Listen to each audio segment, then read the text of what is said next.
Hi there, my name's James from Copper Candle. I'm doing another review of a really interesting lighting fixture, and this time I'm reviewing the Showtech Blaze by Highlite. Now this fixture has been designed to be a blinder, but it uses LED light sources and is IP65 rated, so it has a whole different range of use cases. And this is it. It is a nice dinky little cob type looking fixture, very lightweight, very rugged, IP65 rated, and we'll come back to this bit in a minute. But this is not the whole picture. There is something else that goes with it. You need a power supply. Now this power supply is also IP65 rated. It has all the appropriate fixings and everything, so you can mount it on a bar, loads of little rubber caps, so you can properly IP rate the fixture, and a nice little display. And again, we'll look at that in the review in a bit more detail. Important thing about this is that they've taken as much as they can out of this bit and put it into here. The reason for that is they want to keep this as small and lightweight as possible and put all the gubbins that you don't need in the fixture here. That means that this can go in lots of new places. It could be installed in installations, in architectural places, in events, venues where you want something small and kind of neutral in the architecture. Or maybe it's going to go outside as part of a festival lighting experiment, a garden trail, or something for Christmas time, I don't know. But you might want to use it, of course, as a blinder as well. So in that instance, it's very different having one of these installed on your bar along with some of these. So that is part of the review that we're going to look at, is trying to understand exactly where the application for this fixture is. Let me talk you through how to set it all up. So the Blaze fixture itself comes in a box of 8. You can buy them as a package. So I've got 8 units here. These came to me as a kit, came with a PSU and a bundle of cables, which I haven't coiled up again after I took it away from my testing lab. So you can buy just one of these. One of them is actually not too expensive. Don't quote me on the prices because they could change, but at the time of writing, they're about £180 each in UK sterling. So one of those on its own is actually really quite cheap, but you do need to spend some money on this as well. So once you've included this into the bundle, the whole lot of this will cost you just over £2,000. So that's interesting in itself. Now you can check these prices yourself, because in the style of Highlite and Showtech products, you can find these online from most reputable online web sellers that sell theatrical equipment. One of the things I like about Showtech is how accessible it is to all sorts of people. And this fixture is available to you on the website right now. So to connect it all up, we have to use these dinky little cables. Now this isn't something that I've come across before. I mean, this style of connector I've come across before. I can't remember the name of it. It's an IP65, says Unicorn on it. Maybe you know it, I don't. But this has got 7 pins because it's got the 5 for the DMX and 2 for power. So it's not your common cable. Now it's a very good reason for using it, is that that's all of your power integrated into one cable. So I have to get my special Highlite cable. Now if you've already got these, it's unlikely, but if you do, you're fine. You might have a stock of these. But if you're going to be using these fixtures as part of your rental warehouse, you need to make sure you've got loads of these, because you can't use it without them. So yeah, you guessed it, you plug it all up, nicely connect them up. It seals nice and tight. It's got little grommets and things in it, so it's got a nice IP65 seal, so it can handle the mud and the rain and the frost and snow, whatever you've got. And the other end goes into the PSU. Nice and tight. Now you notice that this PSU does have all these little rubber caps. So these can go back on again if you're not using it. It's recommended, obviously, because otherwise it's not IP sealed. Now you will notice that it has got 5-pin DMX in and out, and IP rated TrueCon connectors. So that is more common. You might find that in your warehouse. Although don't get it mixed up with the Neutrik connector, because that isn't common, particularly in the sort of market that these products would usually be seen in. Normally, a Showtech fixture would come with an IEC, or at best a Neutrik fixture connector. This is slightly different. Have a look at the lens. Just look at that. What I really like about it is it just doesn't hurt your eyes. Look right at it, and it's just a beautiful neon glow. It reminds me of something cyberpunk.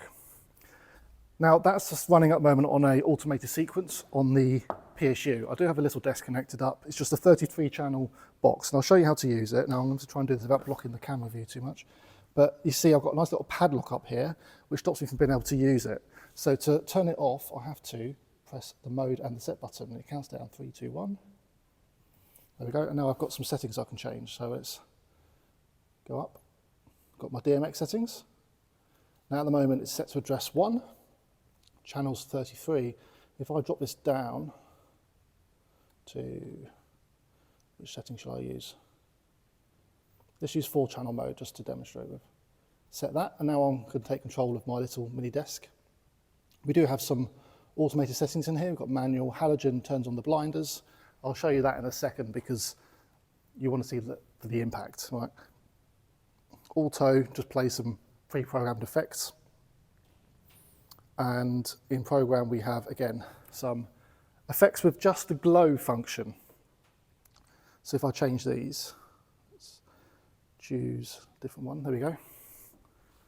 Just a standard RGB on all of them. Let's just go down a bit. Ooh. None of these are particularly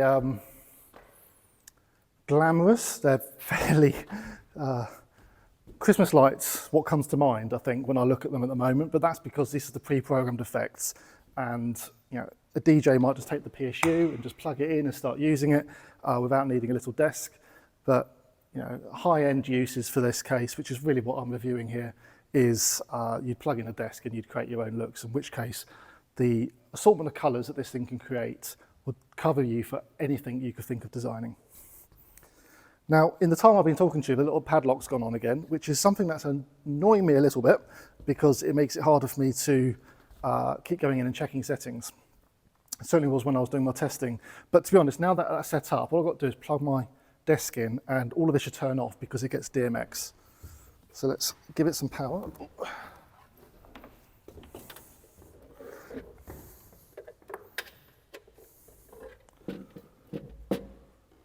Okay.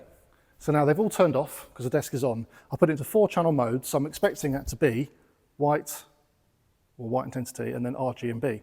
Now these fixtures have got a very clever LED light engine that does warm white to tungsten warm, so you get that fading up of colour. I'll talk about that a bit more in a minute because I think it's good, but it's not perfect. But first of all, let's just see what happens when I turn all of these things on. So we're going to go for full intensity, bam. It's bright, it's really quite bright. Yeah, I would put that in the equivalent of a PAR 61 to look at. I can't even see the camera. And the intensity of it, it feels like a tungsten light. I almost feel like there should be some warmth coming off of it because it has that intensity. Probably making me feel like I'm sweating just because it feels like there should be heat, but there isn't any. Very little bit when I get close. I just looked right at it, that was a mistake.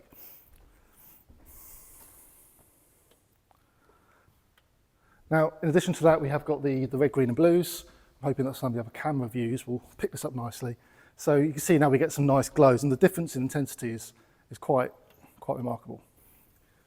Now, I don't really know how to review this fixture, if I'm honest, because it's trying to be so many things.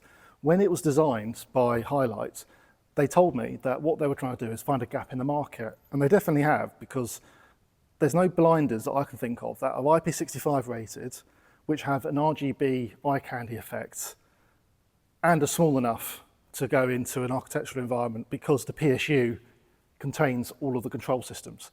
It's such a weird collection of ideas. It's almost like it's been designed around the technology and not the application.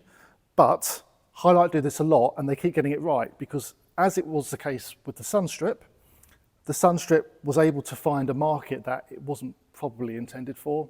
Don't quote me on that, Highlite will correct me, but it was a perfect proscenium edge light, creating this lovely flickering glow, or being used in a cyc for doing nice strong sort of sunlight looks in a light box.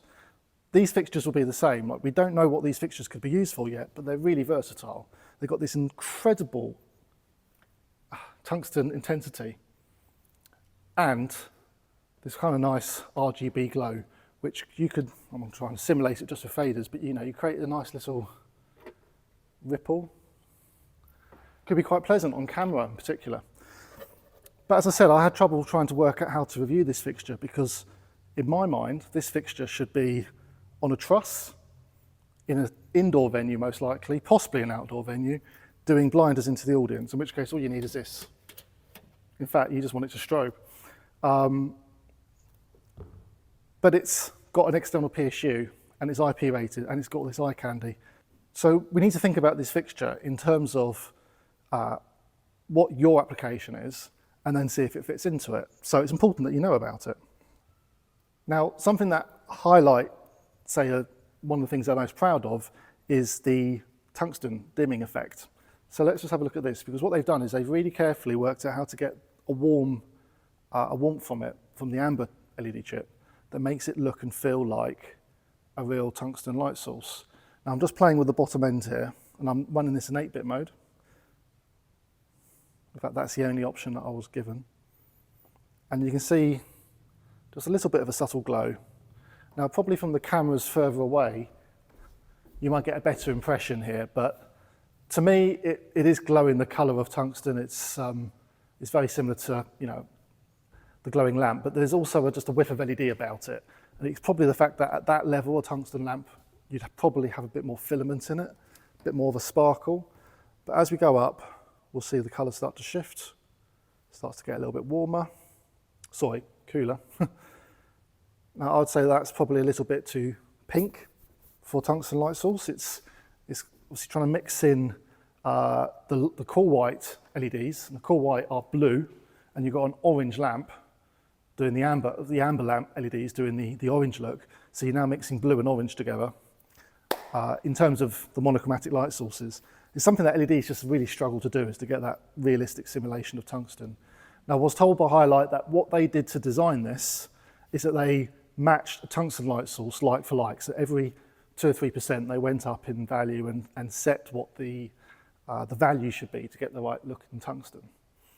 The only problem I don't know is, did they point it at a wall and measure it based on what was on the wall, or did they look at the sources and measure it on that? Because I think that the two would respond slightly differently. I would say that if you put all of these in the rig and there was no tungsten light sources, your audience would believe it's tungsten to an extent, those that are bothered to look. But if you put it with tungsten light sources, I'm not sure you could fool anyone. I think you'd notice that these are LED. And as we go up,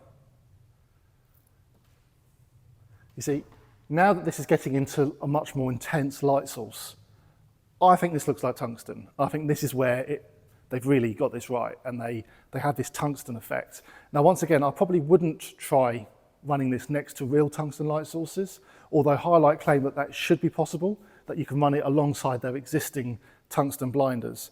I'd be dubious about doing it. If I was going to spec a rig from scratch, I would just go all with these. That's exactly the look you want from a tungsten equivalent blinder. And at full intensity, it has that rich white that you'd expect from a 3700 degree Kelvin tungsten light source. Now, a couple other things to say about this fixture while we're talking is that they have made it very simple for everybody to use. It's designed for a range of people who are used to both the very high-end rental market and the low-end budget market, DJs potentially. Now, that doesn't mean that it couldn't work in either environment. I think the pricing means that it's affordable for most professional environments, and it's probably just about affordable for the DJ market. Probably more sort of the semi-professional events market, people who maybe set up for weddings and things at the weekend. These would be perfect for an environment like that, where you can go into a kit of parts, just lay them out and leave it running on a pre-programmed effect. Something I would say, and I have to make a point about this, and I'm not going to let it go, is that we have to get over the use of master and slave terminology in our personality choices. This has a control system that will allow it to go from one unit to another, and they can all be connected together. I will call that parenting and childing, or master and child, but we've got to get rid of this word slave. Now, this 20-meter long hall is completely awash with light. It looks like I've got a bank of par cans on. I keep talking about this, and I describe them as the equivalent of par 61s to look at when you've got that intensity in your face. Maybe I was being a bit generous, maybe it's more like a par 56, but it's definitely a very intense light source. With that bit of haze on, those light sources are just beaming. It's a really strong effect and exactly what you'd expect a blinder to look like. Something that I find quite interesting actually is I've got my ring light just visible in the corner, which probably only this camera can see. That's there for me, for the camera, just to make me look pretty, of course. But that is a 5700K light source. And you can see the 3700K difference coming from the blinders. So I wanted to see what it would look like against an actual tungsten fixture. So I've just set up a par, source for par. This source for par has a 575 watt HPL lamp in it.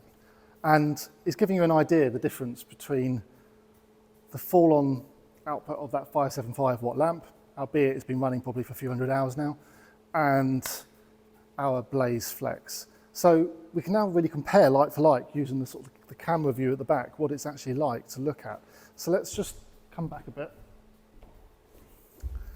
Now, so the haze is pumping back into the air now, and we've got a different amount of haze for each fixture, but you can see the intensity feels about the same.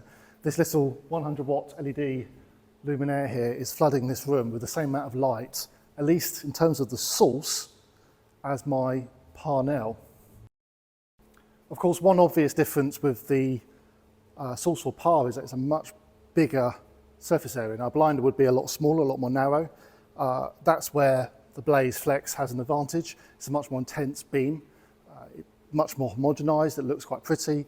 They have got this really nice lens, so it does still have this nice dappled look to it. So if you are looking at it, not that you should be looking at a blinder, but if you do, you will see a pretty look, but it's not the giant face that the Parnell offers you.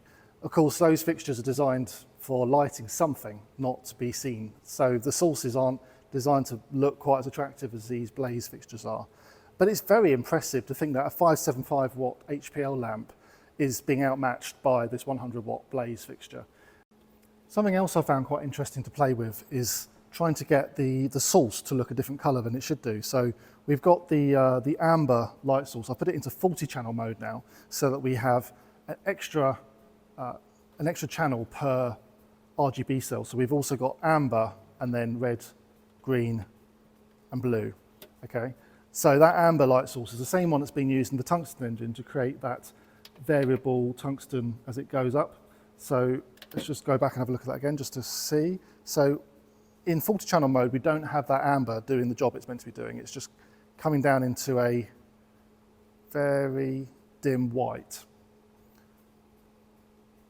So if you haven't got that preset selected, you're also not getting the dimming curve that Highlite's created for us.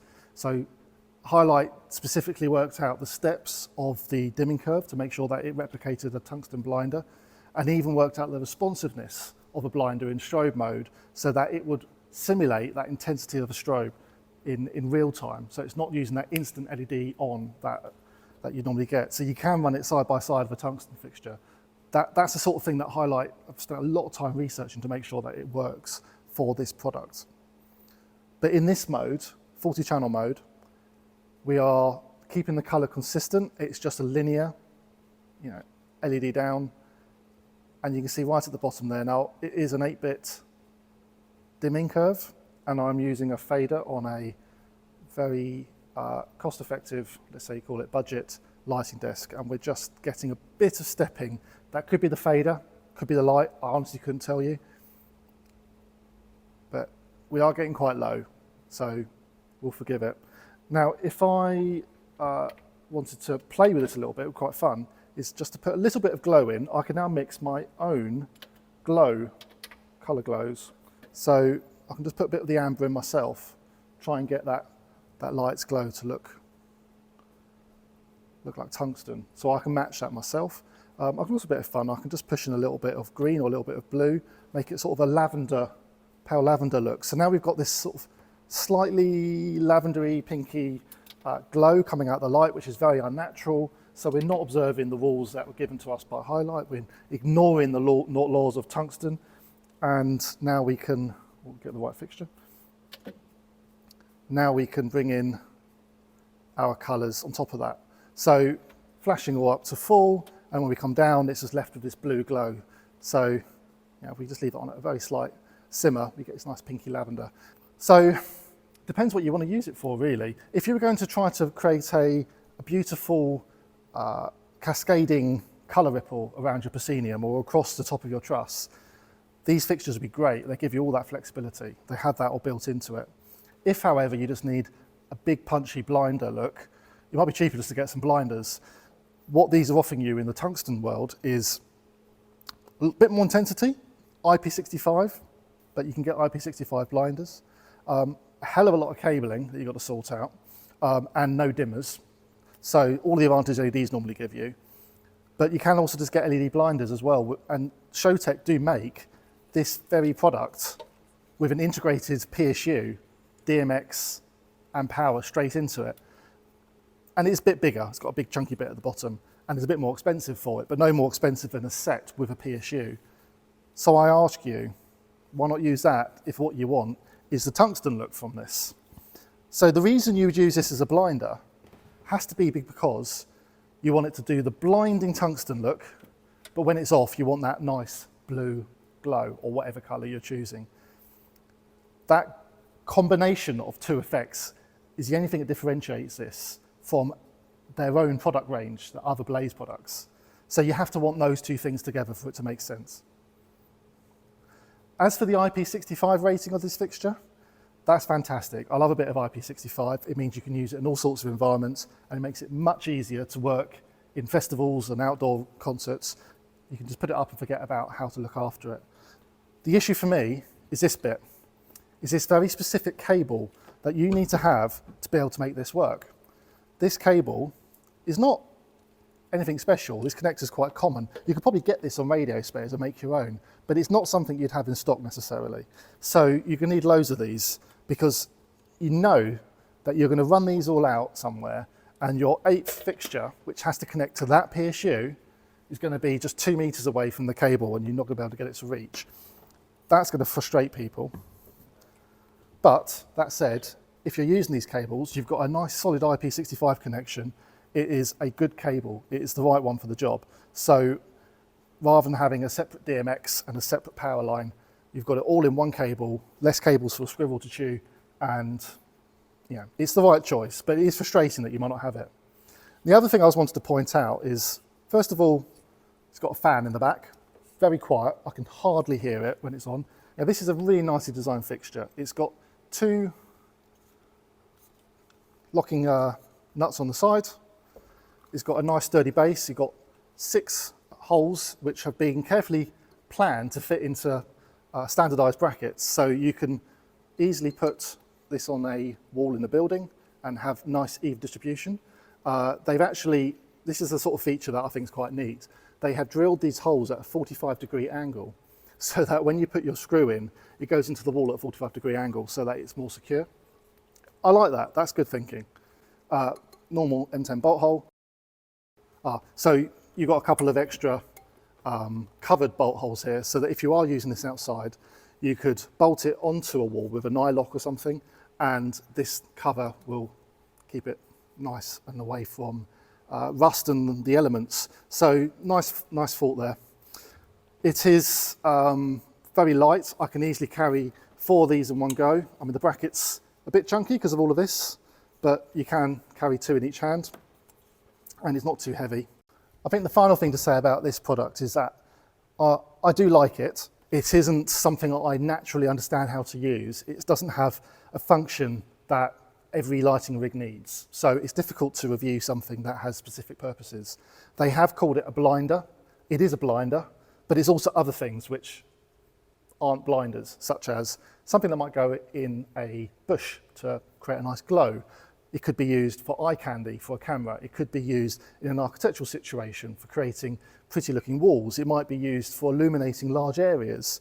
It can do loads of different things. And for that point of view, this is a brilliant product that if you've got it in your stock, you'll find a reason to use it.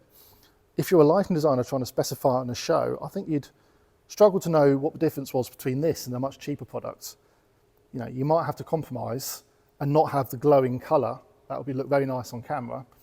but it might be a lot cheaper to hire or buy.